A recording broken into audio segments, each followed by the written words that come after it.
Hey everyone. So this can be a kind of a second part or a continuation of another video on the Excell pressure washer.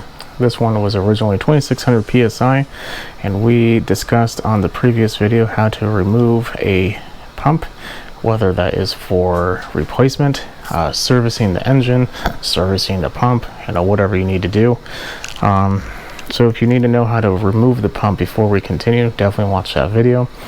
But right now we're going to learn how to upgrade the pump, because while I don't necessarily want to say the pump on this was bad, it was definitely not good. So we're going to need a couple things.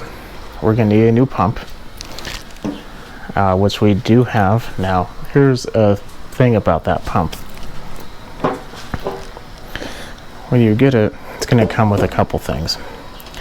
If you have a quick connect, you're going to want to replace this with your quick connect, or you can add it to the end or whatever, but you need to pay attention to the actual pump. This one, most of the time this is sunken in a good inch or even more possibly, and this shaft is very, very short, as you can tell. I mean, yeah, I can say a whole lot of jokes, but I'm not going to. But let me show you. So that is the length. I mean,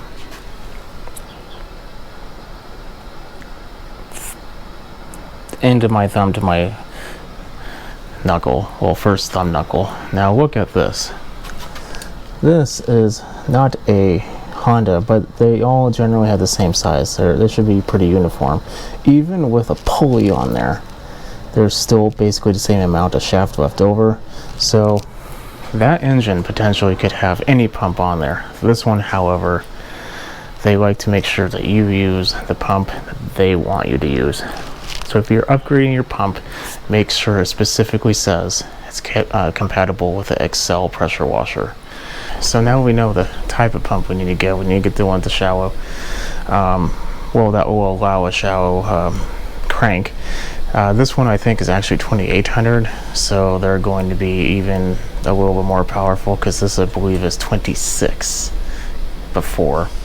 When you get it, you can get the Excell one, which I think is still going to be a little higher in PSI. I think it was like 27. You can get the knockoff ones, which this is. The difference is two things. One, the price. This one's $68, I believe. Currently, might change. And the Excell one is like 130, 40, something like that. And to be honest, they're probably made in the same factory by the same people, just different stickers. Sometimes when you get it, you get different set of accessories. This is what came in this one. It came with the mounting hardware as well as a quick connect.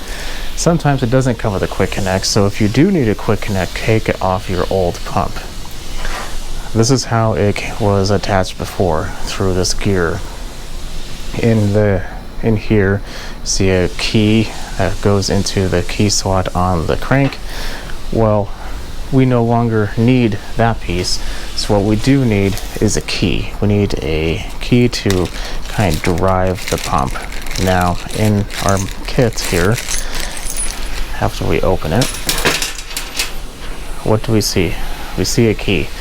If for any reason yours does not come with a key, then a lot of times if you go to like a local hardware store, they'll sell keys. Just get a very short one, measure the distance here. It looks to be roughly an inch. In fact, I'll just measure it now. If you do need a key, yeah, it looks like we are at an inch and a quarter, maybe 3/16. So not that much longer than an inch. This is an important step that not a lot of people do. Anti-seize. Take some anti-seize and put it on the shaft. Doesn't really need to be too thick. we do need a healthy coating. What that it does is exactly what the name implies. It prevents it from seizing.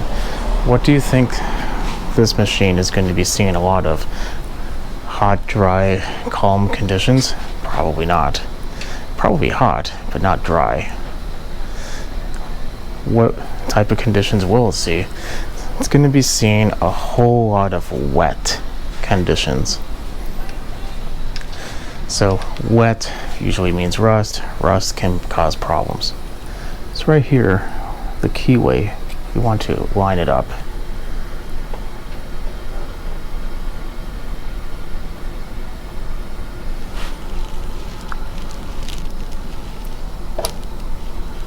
The key will like to move on you. So just kind of hold it into place, and then boom. So as you can tell, it is ready. When you put it on, make sure the inlet and the outlet are not facing the exhaust side. They should be facing the carburetor side. So now we're going to take our mounting hardware. You want to look at it in comparison to the other. It's a little longer. I don't know about that. It does have lock washers though. So I'm going to go ahead and put the mounting hardware on. It's going to take 4 bolts. Now when you do this, you do not tighten them all the way until all 4 are started.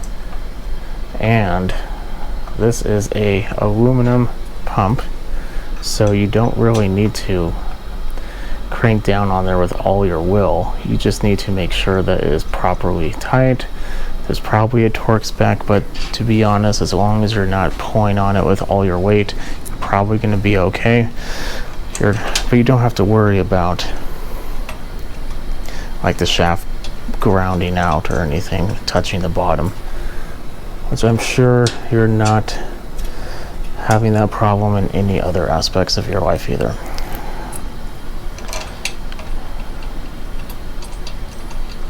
So now we have all 4 started. I'm going to get them tightened. Something I would definitely consider getting is, you can't really get like a ratchet in there very easily. Get yourself a set of ratcheting wrenches. That's going to make this a whole lot easier. I'm not going to show that because it's boring. I'll be right back. Everything's tight, everything's good to go. You should be set. Now if you don't want a quick connect, you're ready to go. You can get this connected to water, put your wand on there, and be ready.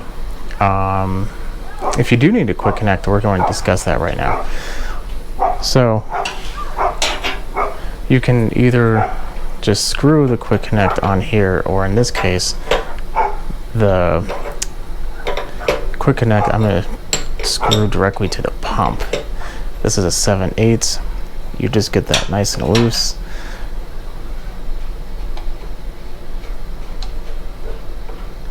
This piece is pretty much garbage at this point.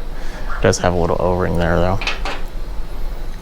which doesn't really need it on this one. This came with the kit. Now the one that came off the machine is a little bit different. So what you end up doing is, so this is the one that came off, making sure that, so right now that fits. Okay, well the one that came with the pump, that fits too. So I'd rather have the newer one. And this has an area for the soap, but we already have that there, so I'm not going to worry about this one. Well, that one. Put a little Teflon on there to make sure that it is nice and secure. And of course this is not the right size, so I'm going to go ahead and tighten. It is nice and tight. Something you do want to be careful of is over tightening. You can push this in so far that it will eventually crack. You don't want to do that, so don't. Other than that, we are ready to go. This is now garbage, unless you want to keep it for a backup. This is also garbage. I don't think I'll ever need that for a backup. And that is how you upgrade your Excell pressure washer pump. The one that came off of it previously is just a bad design, so this one is going to be a lot more reliable, and you're not going to have to worry about it nearly as much, and it's a lot smaller too, so that's a lot better. So you're good to go. You know how to remove the pump in the previous video, and you know how to upgrade it. Now you just have to connect it to water and your wand, turn it on, and clean your driveway or house. Okay, if you like what you see, keep watching, subscribe, put a thumbs up, that helps me a lot. I'll catch you in the next video. Bye.